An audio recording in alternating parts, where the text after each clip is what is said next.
Bismillahirrahmanirrahim. Assalamualaikum warahmatullahi wabarakatuh. Innal hamdalillah nahmaduhu wa nasta'inuhu wa nastaghfiruh wa na'udzu billahi min shururi anfusina wa sayyiati a'malina. Man yahdihillahu fala mudhillalah wa man yudlilhu fala hadiyalah. Asyhadu an la ilaha illallah wahdahu la syarikalah wa asyhadu anna Muhammadan abduhu wa rasuluh. Allahumma salli wa sallim wa barik ala nabiyyina Muhammadin wa ala alihi wa ashabihi wa man sara ala nahjihi wa man istanna bi sunnatihi ila yaumiddin. Amma ba'du. Hadirin dan hadirat jamaah Masjid Al-Ikhlas yang berbahagia, alhamdulillah, insyaallah di malam yang berbahagia ini sama-sama kita akan mengkaji salah satu di antara doa dan zikir yang biasa kita laksanakan sehari-hari. Tema pembahasan kita adalah dalam pembahasan fikih doa dan zikir, bab doa ketika hendak berwudu. Perlu diketahui bahwasanya wudu ini mesti kita jaga dalam setiap momen. Tiap saat payah kita jaga wudu. Sebab kehidupan kita nyonyo hanya lekang dari ibadah.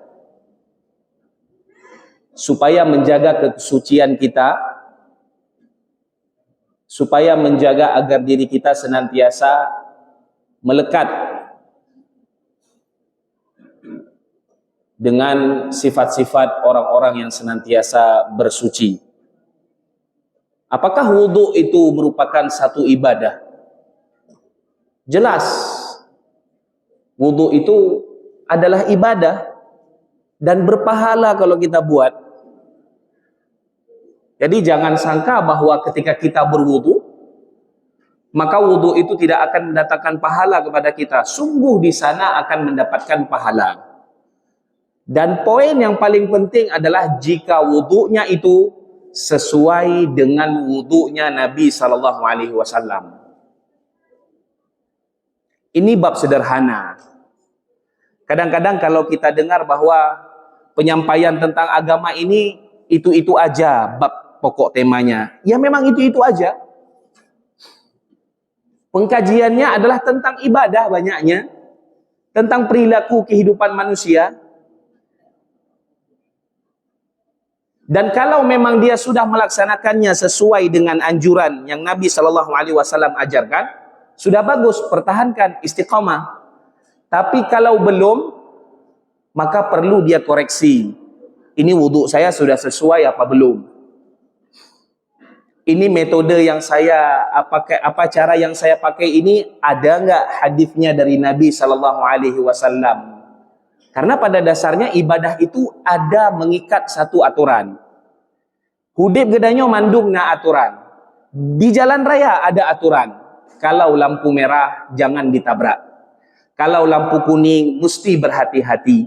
Kalau lampu hijau nah baru jalan. Tapi kayaknya prinsip orang Indonesia beda sekali. Kalau kuning itu tancap gas makin kencang. Kalau merah bek dong, jaju. Jadi inginnya cepat sampai. Kadang-kadang di lorong yang sempit pun ada orang yang membawa kendaraan begitu kencang. Dan padahal itu lorongnya sempit bisa kita katakan. Maka semua ada aturan. Ibadahnya na cara. Bek mehud gedanyo. Nyo agama adalah kata Allah Ta'ala petren kepada Nabi Muhammad. Giyu bak Nabi Muhammad giyu sampaikan meno cara. Baik kemudian gedanyo tacok cara draw tu. Yang kedua sebuah bahasan penting. Masalah bagaimana ibadah ini kita ambil sesuai dengan ajaran Nabi SAW. Karena begini, ada orang yang berkata, ya, kita wajib menyesuaikan amalan kita sesuai dengan ajaran Nabi SAW. ilmunya, caranya. Tapi ada orang ngambil ilmu dari Nabi Shallallahu Alaihi Wasallam, dia kerjakan wudhunya, salatnya, puasanya, suka hati dia. Lalu dia bantah dengan perkataan, apa salahnya? Itu salah. Contoh, ketika Nabi Shallallahu Alaihi Wasallam ajarkan kepada Bilal bagaimana cara adzan. Sebagaimana tadi maghrib sudah diadzan, begitulah yang Nabi Shallallahu Alaihi Wasallam ajarkan kepada Bilal. Wahai Bilal, begini azanmu. Sampai akhir hayat gak ada berubah kalimat azan itu. Namun kita dapati ada beberapa di antara sebagian orang menambah kalimat azan di awalnya, menambah satu amalan ibadah. Misalkan ditambah sebelum azan, innallaha wa malaikatahu yusalluna 'alan nabi, dan seterusnya. Ya. Nah, kalau kita tanya, loh, Anda kok azannya kayak gitu, ada tambahannya? Dibantah kita. Dia bilang, loh, apa salahnya? Kan saya baca Quran. Ini yang membuat orang-orang kemudian sering tergoda untuk melaksanakan satu ibadah. Oh, yang penting ibadah itu suka hati saya aja. Mau saya modif-modif kayak mobil pun nggak apa-apa. Nggak bisa. Karena selalu dengan apa salahnya? Wong saya ngaji, apa salahnya? Wong saya baca ini, apa salahnya? Kakelah. Udah sampaikan hanjir, sebabkan pu apa salahnya? Kita jawab salahnya adalah Anda tidak menyesuaikan ibadah itu sebagaimana yang Rasul ajarkan. Itu salahnya.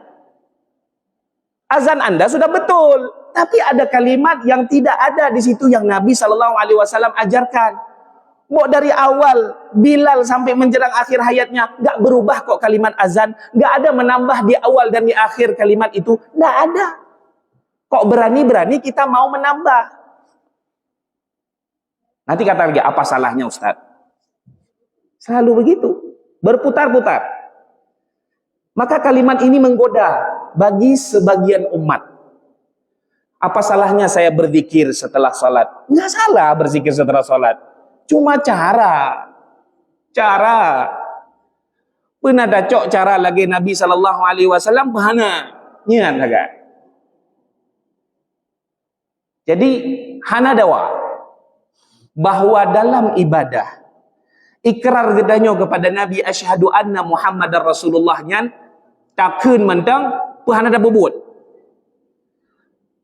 Pahana ada depu bahwa dari asyhadu anna Muhammadar Rasulullah, aku bersaksi bahwa Nabi Muhammad itu utusan Allah. Percaya aku dengan risalahnya, ku ikuti semua tuntunannya. Lalu kita modif sendiri ibadah ini sesuai dengan keinginan kita.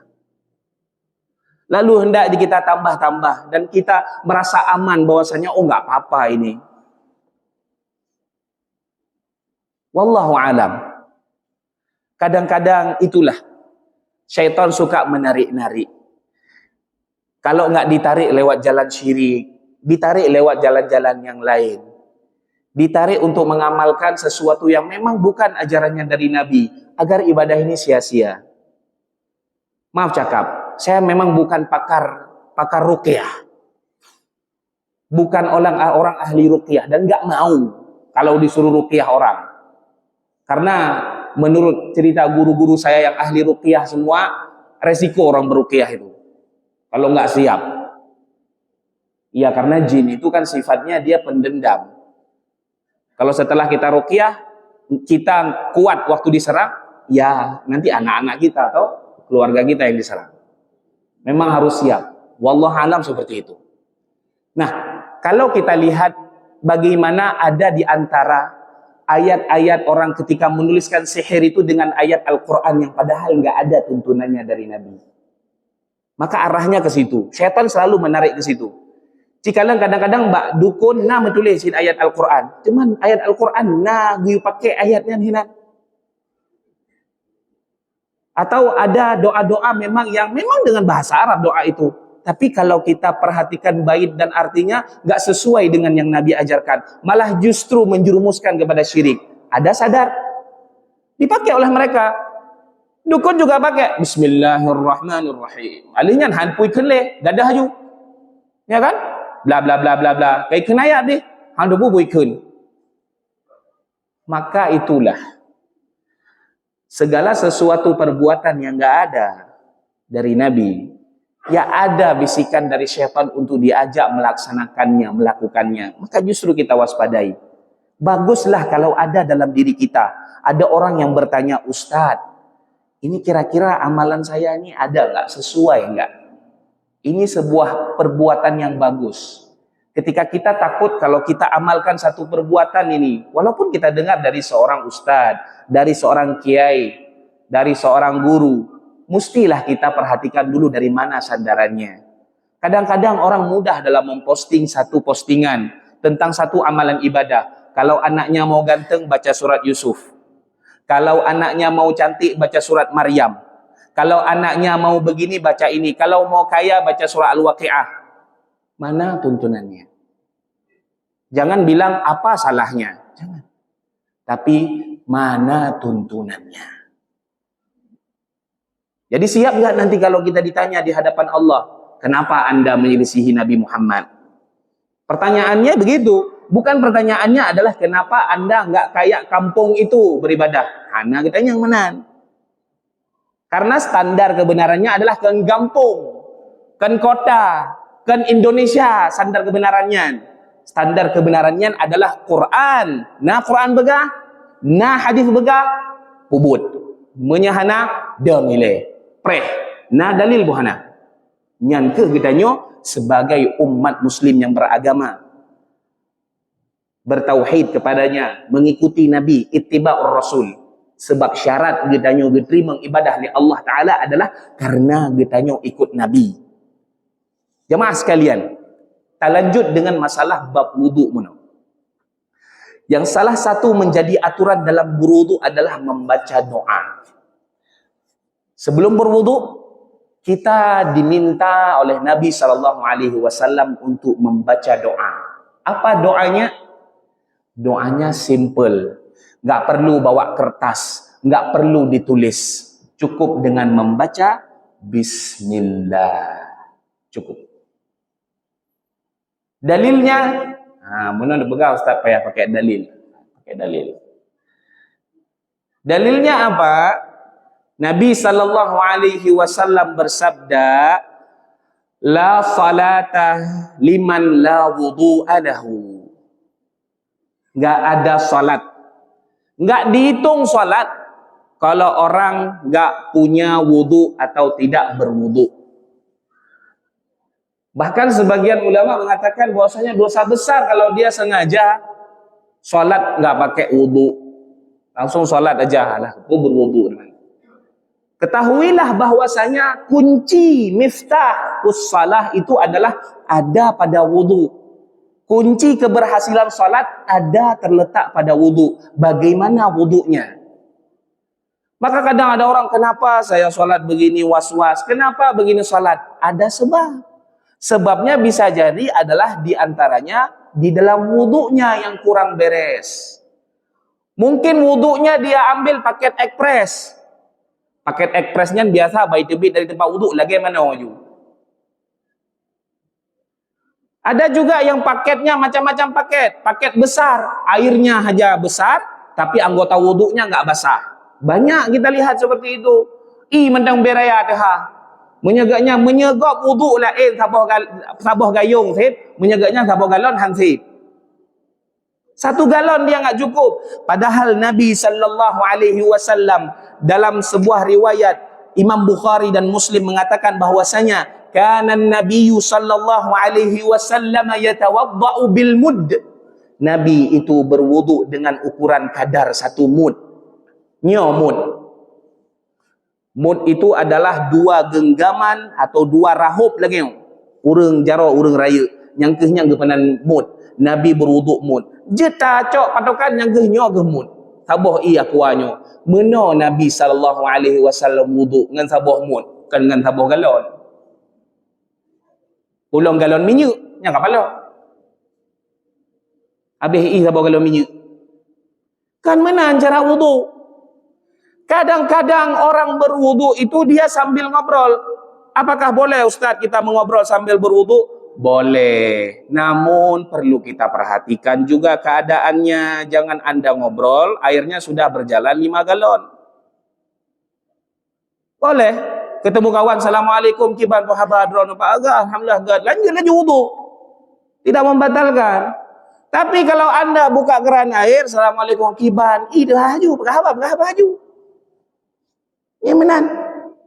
Pemenan Nabi SAW pernah menabi wudu tentang tapah mudi. Apakah Islam menganjurkan kalau banyak air lalu kemudian kita boleh pakai air itu banyak? Tidak. Justru kita ikut bagaimana Nabi hemat air. Hemat air itu bukan program dari orang-orang kafir, orang-orang Australia, orang-orang Amerika yang buat hemat air. Islam sudah mengajarkan kepada kita untuk berhemat dalam segala kondisi dan segala keadaan. Hemat ketika makan di rumah, masak nasi secukupnya, takutnya mubadzir. Sudah diajarkan. Karena kita tahu dalam dalil Al-Quran disebutkan, Innal mubadzirina kanu ikhwana syayatin. Sesungguhnya orang-orang yang mubadzir itu adalah saudara-saudaranya syaitan. Tahu kita dalil itu. Tapi apakah kita praktekkan? Perlu kita praktekkan jemaah sekalian. Jadi kaitannya masalah wudu ini perlu kita bahas. Perlu kita rinci juga. Kita jelaskan kaidah-kaidahnya bagaimana wudu. Sebab ada di antara anggota-anggota wudu yang sering luput dari setiap manusia yang mengerjakannya wudu. Salah satu di antaranya adalah banyak orang yang luput bagian sikut belakang. Entah karena mungkin, maaf cakap, bajunya ini mungkin dibuat agak ketat ke sini jadi nggak sanggup tarik. Sehingga tidak sempurna sampai siku. Tidak terbasuh bagian belakang ini. Kata wudu je mana ya? Mana je? Kabar nyompak hina mentengnya. Dan mana bagian lagi yang rawan tidak terkena air adalah bagian tumit. Ini sesuai dengan hadis Nabi SAW. Waktu Nabi temukan salah seorang sahabat begitu dia salat, ternyata ada sebesar uang logam dirham itu nggak basah dari anggota badannya. Hanya kenang ube ungri. Maka Nabi SAW katakan, ulangi salatmu, nggak sah. Karena kita katakan tadi bahwasanya la salata liman wudu'alah. Tidak sah orang itu bila jika dia tidak berwudu, tidak sempurna wudunya, maka dia tidak sah salatnya. Ulangi lagi salatnya. Maka sebenarnya dalam kaidah ini adalah bagaimana cara dia membasuh seluruh anggota wudunya secara sempurna, basah secara mantap. Semuanya kena. Mata kaki, anjurannya sampai mana? Sampai mata kaki. Ya walaupun ada silang pendapat. Silang pendapat itu wajar. Dalam fikihnya hal-hal yang hanapayah dah rom-rom bate. Misalkan ada sebagian orang yang, maaf cakap ini salah satu di antara contoh. Orang berwudu ini kadang-kadang kalau kita, oh dia usah kok kayak gitu dia wudu. Kalau kami kok kayak gini misalkan. Ada yang wudu misalkan begini, wudu basuh ini sampai sini. Dari telinga ada. Boleh juga. Ada juga orang yang berwudu mungkin pecinya nggak disangkut di situ, tapi cukup disangkut di sini aja, cuma basuh ini aja. Ya, mungkin Syafi'iyah begitu melakukannya. Ada yang mengambil air lagi. Ya, nah masalah itu urusan yang masih luas lah. Yang jelas bagaimana kita melakukan ibadah ini secara sungguh-sungguh. Bagaimana anggota wudhu kita senantiasa basah semuanya komplit. Begitu kita periksa semuanya bagus. Maka tadi kita bilang, sebenarnya kunci daripada suksesnya wudhu adalah bukan air yang besar, tapi bagaimana cara kita membasuh. Kan iberaya, ada iterjun bisa-bisa orang hana berhasil wudhu. Iberaya iterjun. Apa dia teman? Nggak berhasil kenapa? Karena dia tidak berusaha membasuh semua anggota wudhu secara sempurna. Itu kita dapati ada airnya berlimpah. Di beberapa desa sana di daerah pegunungan airnya berlimpah, nggak perlu di stop karena jalan terus. Tapi ternyata didapati orang tidak memperhatikan bagaimana wudhunya itu basah atau tidak. Maka jemaah sekalian, kembali kita kepada pembahasan bahwasanya kita disunnahkan, dianjurkan untuk membaca doa sebelum berwudu dengan bacaan Bismillah. Nah, lalu lanjutan daripada dalil tadi, kan kita bilang kalau dalilnya Bismillah. Apa dalilnya? Ini dia kalimatnya. Wala wudu'a, dan tidak ada wudu liman lam yuzkarismullahi alaih. Tidak ada wudu bagi seorang yang tidak membaca Bismillah pada saat berwudu. Inilah dalilnya, bahwasanya anjuran kita untuk membaca basmalah ketika berwudu. Untuk apa kita membaca Bismillah? Baca Bismillah bukan hanya wudu saja. Bismillah ini segala kondisi dan keadaan kita nyoba baca. Tamang WC, tebit rumah, tamang rumah, mandum baca Bismillah. Semua ada faedahnya. InsyaAllah kita rinci satu persatu dari doa-doa tersebut. Masuk rumah baca Bismillah, keluar rumah baca Bismillahi tawakkaltu 'ala Allah. Semua kita mulai dengan nama Allah, yang bermakna bahwasanya dalam ibadah kita ini butuh bantuan dan dukungan dari Allah Ta'ala. Apa buktinya Ustaz? Dalilnya adalah surah Al-Fatihah. Iyyaka na'budu wa iyyaka nasta'in. Kepadamulah ya Allah kami menyembah, dan kepadamulah kami mohon pertolongan. Dengan adanya ucapan Bismillah dari kita, kita ikat diri kita dengan Allah. Ya Allah, nyolon ibadah, ya Allah, tolong lon dalam ibadah. Tolong apa? Tolong agar dibimbing supaya wudhu saya ini benar. Jangan saya mubadzir. Jangan syaitan memperdaya saya, begitu saya wudhu, dia memperdaya saya dan menjadikan saya orang-orang yang lalai dalam berwudhu. Nanti urusnya lalu dalam wudhu, lagi nak pegang minum. Kadang-kadang wate pedip misalkan. Orang itu mau hidupin air dalam wudhu. Ini kejadian yang kita lihat di depan mata. Tanpa perlu sebut orang, semua ada rata-rata. Hampir. Jadi begitu beliau datang, kain sarungnya dinaikin, kerannya sudah dihidupkan. Pinggang jakrung le, nak baik kenang nya kau udep. Dang gepeduk peci lombak gantungan. Udep laju. Itu dia kadang-kadang. Yang tidak sesuai dengan sunnah Nabi SAW adalah mubadzirnya itu. Bahwa kita tahu tadi bahwa Nabi wudu'nya saja dengan 1 mud air kadar. Lalu bagaimana Nabi mandi? Wa yaghtasilu bis-sa'in ila 5 amdad. Nabi itu wudu'nya adalah 5 mud air, 5 amdad. Berarti 5 boh akuanyo dah kun. Itu dikenal dengan 1 sa'. 1 sa' adalah kita anggap ni 5 kaca aqua. Nabi gemano dengan 5 boh aqua gelasnya macam banyak kedanya mandi kan lagi anjino habis sabot taron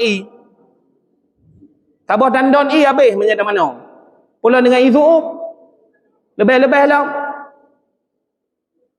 yang kehingan Nabi nya kan sagai tak kalon tak dupu Nabi nya gaya mana hanya tak cok gaya dra di mana lagi-lagi dia pegah mana jangan kita ambil gaya kita. Gaya manusia itu gaya hawa nafsu, gaya inginnya saja. Yang padahal kebutuhannya sedikit saja sebenarnya. Tapi kadang-kadang, sudah terlalu bersemangat, akhirnya habislah air satu timba, satu apa, enggak selesai-selesai mandinya jemaah sekalian. Maka gedanya mulai biasakan. Wudu itu kalau kita di rumah, biasakan kita ambil 1 gayung, cukuplah untuk diri sendiri kita wudu. Bahkan dalam jamaah haji juga kan diajarkan bagaimana cara berwudu dengan spray itu, dengan air yang seadanya. Di pesawat nggak dibuka air sebesar kita buka air wudu di sini, sedikit cuma dibukanya. Menan dadegan, menang nggak ada julam. Itu kan keran di pesawat seperti itu.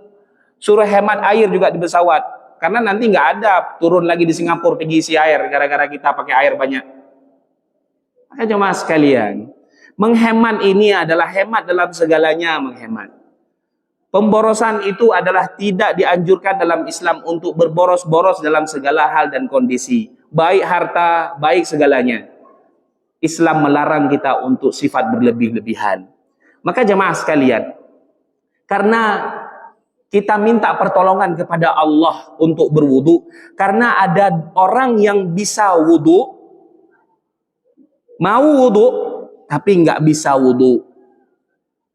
Ada orang yang bisa wudu tapi nggak mau, yaitu dia orang-orang yang nggak mau sholat. Dia bisa wudu, tapi dia nggak mau sholat. Dengan alasan inilah, alasan itulah.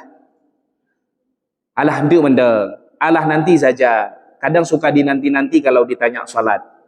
Begitu juga kadang dalam perjalanan, ada kesempatan bus untuk berhenti. Di situ Allah Ta'ala mudahkan bagi kita musafir, bisa kita ambil rukhsah untuk mengqasar salat. Kita ambil rukhsah itu. Kadang-kadang orang tidak mengambilnya, menganggapnya bahwasanya alah itu kan rukhsah, boleh diambil atau tidak. Ketahuilah bahwasanya rukhsah itu sedekah dari Allah, dan Allah senang bila hamba-hambanya mengambil sedekah dari Allah. Allah jauh kedanyo, kedanyo hana senang. Bila Allah jauh sabuah pemberian, kita nyocok pemberiannya, Allah akan senang dengan pemberian tersebut yang kita terima dari Allah Ta'ala.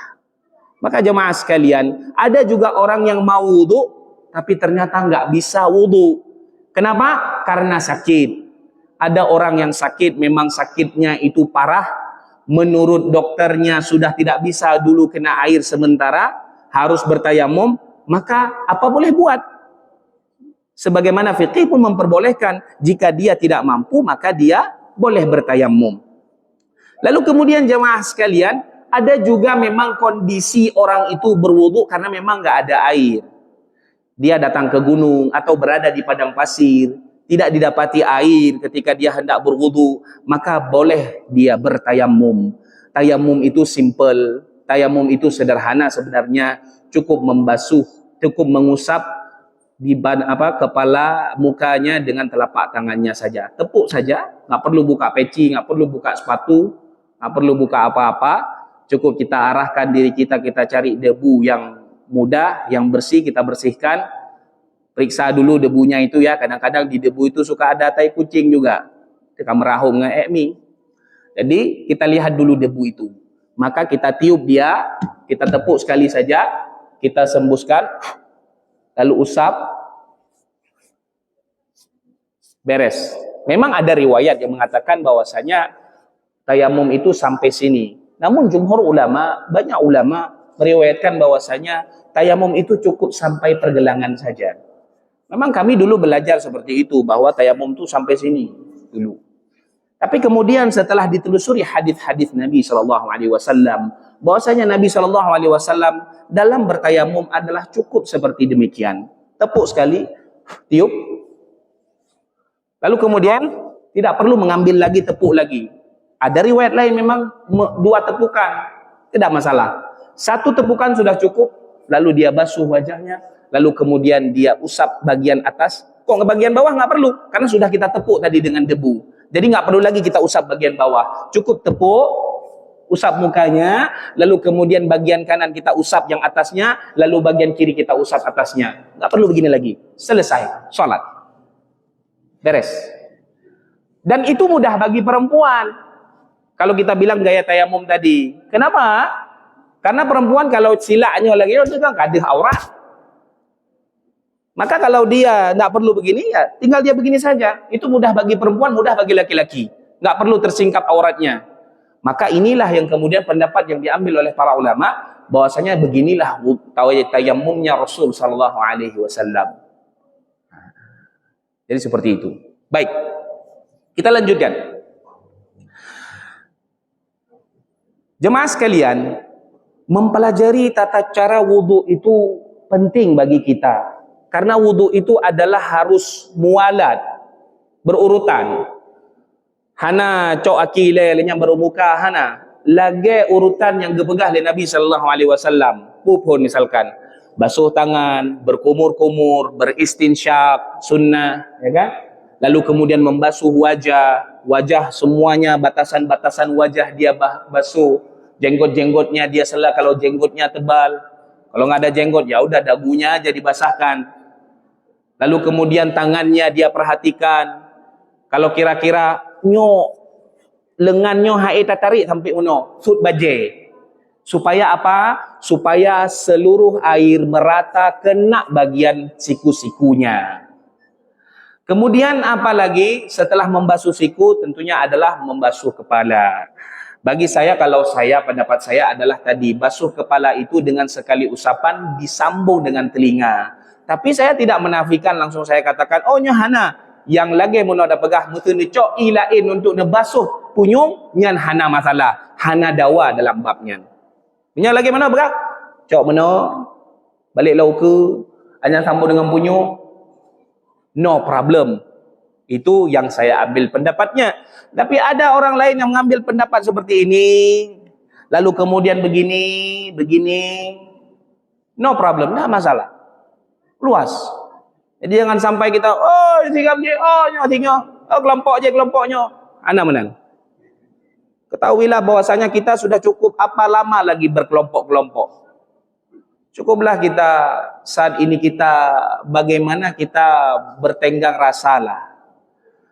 Maka inilah pentingnya kita ngaji, nuntut ilmu agama penting. Supaya kita tidak mudah menjudge orang lain, salah, bidah, kafir. Kalimat-kalimat yang senantiasa meluluhkan hati orang lain, gak mau akhirnya. Cakalan Nabi Ibrahim, nyoban-ban mendang Dzulhijjah. Tapi kita bahas bab masalah Ibrahim, man hana payah ni tika lewat. Nabi Ibrahim berdakwah kepada ayahnya. Anak gekeng kaya ayah, kafir dan neraka.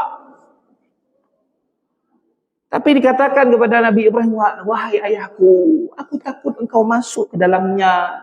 Aku ingin melindungimu. La ta'budis syaitan, jangan engkau sembah syaitan. Bahasanya lembut. Nabi Ibrahim bukan dimusuhi karena buruk akhlaknya, bukan. Nabi Ibrahim dimusuhi karena kebenaran yang beliau sampaikan. Kita dibenci sama orang bukan karena perilaku kita buruk, bukan. Tapi karena kadang-kadang kebenaran yang tersampaikannya betul, cuma hanya terima oleh orang. Itu kadang-kadang. Maka bagaimana Nabi Ibrahim, satu masyarakat Babilonia, satu kota itu tidak menerima dakwahnya Nabi Ibrahim. Tapi Nabi Ibrahim tetap berdakwah dengan gayanya, uswah hasanahnya. Nabi Muhammad juga begitu. Berdoa berdakwah kepada umatnya itu dengan perlahan-lahan, dengan bahasa kaumnya, dengan memakai kaidah-kaidah yang diterima oleh kaumnya. Itulah yang sesuai. Jadi jamaah sekalian, kadang-kadang ketegasan dalam berdakwah itu perlu kita setel. Tegas dalam berdakwah, tegas dalam hal apa? Kalau kepada keluarga kita sampaikan bahwa inilah yang haknya. Kalau tidak diterima, tidak. Karena pada dasarnya dakwah itu adalah seperti kita nanam benih. Tapula, saboh bak kaye. Yang hana tujan pajan je tacok hasil. Yang kenyan dakwah. Bahwa dakwah itu yang penting sampaikan kebenaran itu. Urusan orang ikut nggak ikut itu bukan urusan kita.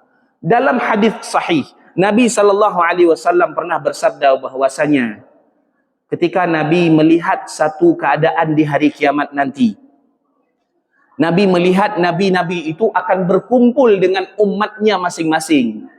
Maka Nabi mengatakan dalam sabdanya, "Fara'aitun nabiyya wa laisa ma'ahu ahad." Aku melihat ada seorang nabi yang enggak ada satu orang pun sama dia. Nabi, utusan Allah, tapi di hari kiamat dia berdiri di situ, tidak ada satu orang pun yang bersamanya, hanya pengikut. Dan kata Nabi juga, faraaitun nabiyya wa ma'ahu ahad. Ada juga yang di antara Nabi itu yang cuma satu orang pengikutnya, 2 orang, 3 orang. Tak masalah. Tetaplah kebenaran ini berjalan disampaikan terus.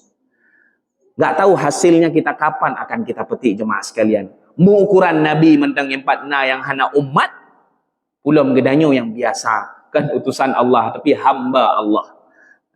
Maka jemaah sekalian, perlunya kita jelaskan kepada keluarga-keluarga kita, orang terdekat kita, bagaimana cara kita beribadah. Haruslah menyesuaikan dengan Nabi SAW ajarkan. Baik, berikutnya. Hukum basmalah tadi ada silang pendapat di antara para ulama.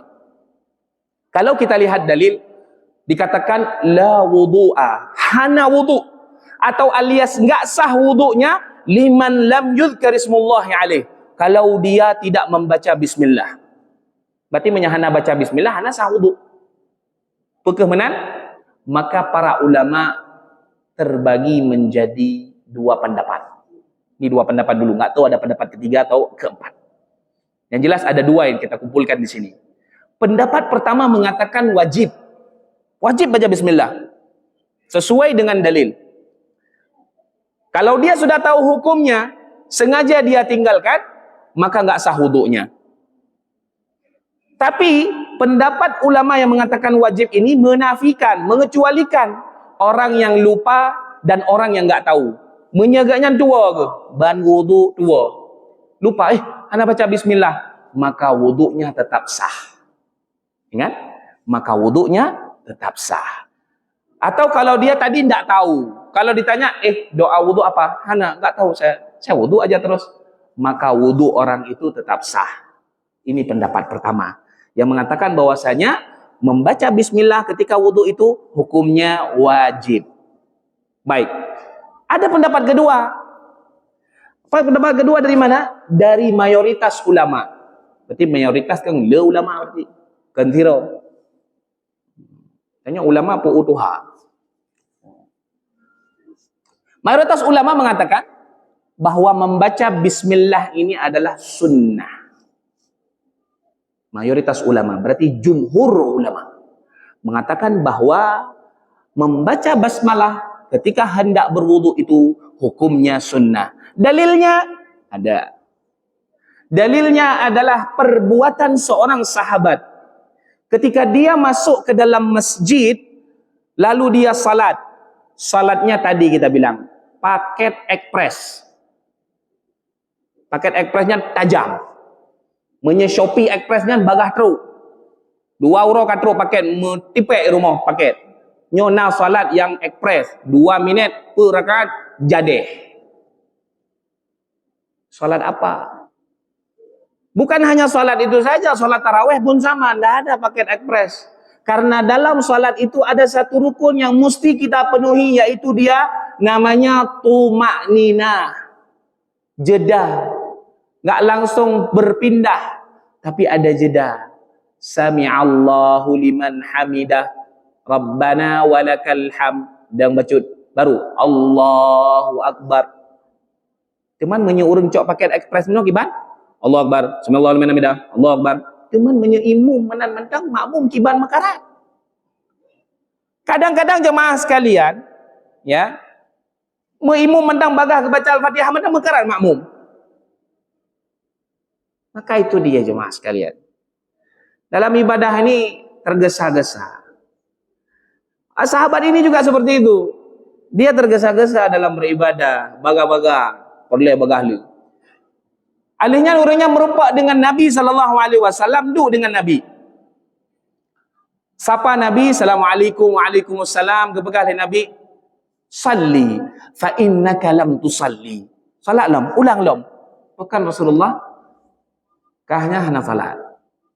Fa innaka lam tusalli, engkau itu belum salat. Berulang kali sampai berlebih dari 3 kali diulang, enggak betul-betul salatnya. Disuruh ulang sama Nabi SAW. Maka kemudian apa yang dikatakan oleh orang tersebut? Ya Rasulullah, aku ini enggak tahu bagaimana cara salat yang benar. Maka kemudian Nabi ajarkan salatnya. Maka itulah kemudian Nabi juga bersabda, sallu kama ra'aitumuni usalli. Salatlah kalian kayak mana kalian lihat aku salat. Padahal Ustaz Rasul Hanali takalan ba hadis. Takalan dari sahabat Nabi. Bukan sahabat Nabi, karena sahabat Nabi adalah orang yang nagejamin le Nabi, generasi terbaik yang kenyan contoh, yang dikenal dengan salaf. Salafnya ente yang kenyan urung-urung pengikut Nabi dari kalangan sahabat. Kalau kita menisbatkan kepadanya, kita ikuti aturan-aturannya.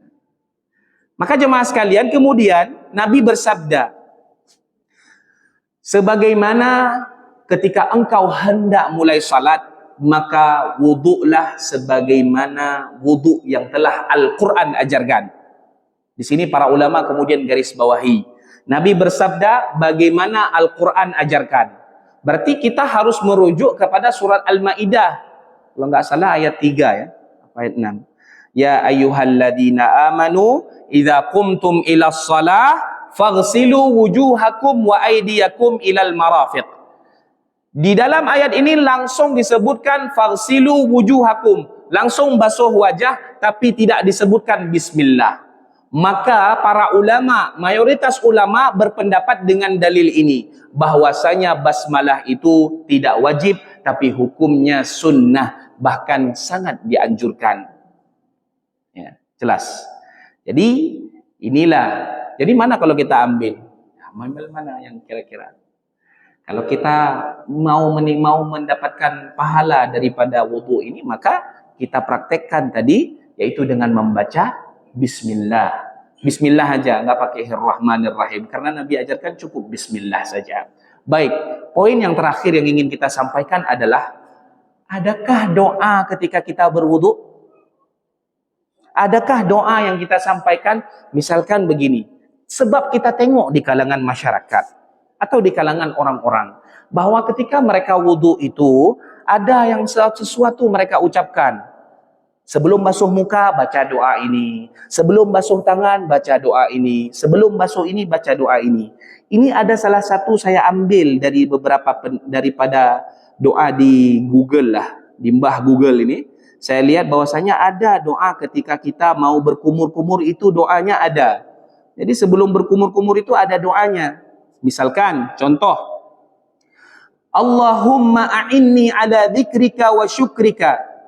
Ya Allah, tolonglah aku agar selalu mengingat dan bersyukur kepadamu. Allahumma asqini min haudi nabiyyik. Ya Allah, beri aku minum dari telaga Kautsar Nabi Muhammad sallallahu alaihi wasallam, ka'san la adma'u ba'dahu abada. Yaitu air yang menyegarkan hingga tidak aku merasa haus selamanya. Pernah yang prakteknya? Pernah yang baca doanya? Itu nalamnya doa. Nanti doa ketika basuh kepala itu lain lagi doanya. Ketika basuh wajah, Allahumma bayyid wajhi, dan seterusnya. Saya nggak hafal. Ini sering. Apakah kita katakan, apakah ada doa-doa ini semuanya? Kalau boleh pedih kita katakan. Pedih memang. Pedih. Kebenarannya pedih. Nggak ada kebenaran yang nggak pedih. Qulil haqq walau kana murran. Katakan kebenaran walau itu pahit. Berarti kebenaran itu pahit. Kadang-kadang jarang diterima oleh orang kalau itu benar. Pahit bagi mereka. Aduh, kan lagi long pubut lego. Haib tadi. Kan lagi tengku long pubut, kan lagi ustaz long pubut, kan lagi syekh long purno. Karena kedanyo panduan kedanyo kan syekh kedanyo, kan gure kedanyo, melainkan Nabi SAW menyahana panduan dari ganyan kimancino. Maka kalau kita bisa katakan tadi, kita katakan dengan pahitnya, kita katakan bahwa tidak ada doa-doa tadi sebagaimana yang diucapkan oleh sebagian orang atau sebagian kecil orang, bahwa ketika basuh ini ada doanya, ketika basuh itu ada doanya. Capek nanti, nggak selesai wudu, dia dah kentrip tak lagu draw wudu. Boleh baca, nak tengok baca doanya oleh basuh tangan, kedua lumpuh doanya. Tidak payah gedipek le jemaah le takmir masjid di hinan doa, tak perlu. Karena memang Ibnul Qayyim rahimahullah, Imam Nawawi, Imam Ibnu Hajar, semua menafikan tidak ada hadis yang menjelaskan tentang adanya doa ketika kita berwudu. Lagi basuh ini, baca doa ini. Sebab kenapa? Nanti akan tersibukkan. Maka kita katakan tadi, azan. Kalau kita mau nambah azan tadi, apakah kita mau memodifikasinya, menambahnya? Sedangkan Nabi SAW sudah ajarkan seperti itu. Nabi wudunya sedemikian simple, kok kita tambah ribet? Tambah-tambah hek bendeng. Bisa-bisa wudu kita akhirnya mubadzir. Kenapa? Karena bisa jadi orang itu nggak hafal doanya, basuhnya udah lebih daripada 3 kali. Karena kan doanya panjang. Tadi misalkan doa kumur-kumur. Kapan kalau lagi kumur-kumur dia mau baca? Soal airnya ada di mulut, gimana dia mau baca? Apakah sebelum itu dia mau baca? Berarti dia harus matikan air dulu dong, supaya airnya tidak keluar. Doanya aja panjang. Allahumma inni ala dzikrika wa syukrika wa husni ibadatik. Allahumma askini min haudika nabi. Panjang doanya. Maka jemaah sekalian, inilah kita. Dalam beribadah ini dituntut mengikuti sebagaimana Nabi SAW ajarkan, dan itu yang paling simple. Tak perlu ribet-ribet. Ya. Tak perlu kemudian kita ambil. Ya. Jadi, apakah ada doa saat berwudu? Maka jawabannya adalah tidak ada. Dampak buruknya apa? Penggunaan air yang berlebih-lebihan. Membacanya akan menambah durasi wudu kita. Dari yang singkat akan menjadi panjang. Maka hadirin jemaah sekalian yang berbahagia, masalah wudu tadi kita telah sampaikan, masalah yang penting perlu lagi kita perhatikan. Anak-anak kita, keluarga kita, hendaknya kita ingatkan untuk senantiasa membasuh anggota wudu itu secara sempurna. Membasuh anggota wudu secara menyeluruh. Kita tidak sempat, kita akan membahas lanjutan daripada bab ini, yaitu doa setelah berwudu. InsyaAllah kita akan lanjutkan di beberapa pertemuan berikutnya nanti insyaAllah ta'ala. Jadi cukup sekian pembahasan dari kita di dalam kesempatan ini, hanya di bab sebelum berwudu dan saat berwudu. Sebelum berwudu ada doanya, Bismillah. Tapi ketika berwudu itu tidak ada sandarannya dari Nabi SAW. Nanti jangan bilang, apa salahnya Ustaz? Kan berdoa, jangan ulang apa salahnya. Cukuplah yang dari Nabi sampaikan, itulah yang menjadi acuan kita dalam beribadah. Lalu dari mana lagi kalau kita nggak ngambil dari Quran dan hadis Nabi SAW. Demikian jamaah sekalian yang berbahagia, bahwasanya penyampaian ringkas ini adalah pengingat bagi kita yang sudah mengetahui murajaah lagi, mengingat-ingat lagi bagaimana wudu kita ini. Maka senantiasa kita tadi, kalau kita memang tadi nggak batal, antara duduk salat isya dengan salat maghrib dan isya ini, kalau nggak batal kita nggak wudhu pun tidak masalah. Karena memang senantiasa kita disuruh menjaga wudhu kita. Kalau memang batal, ya silahkan wudhu, itu tidak masalah. Baik, demikian billahi taufiq wal hidayah. Assalamualaikum warahmatullahi wabarakatuh.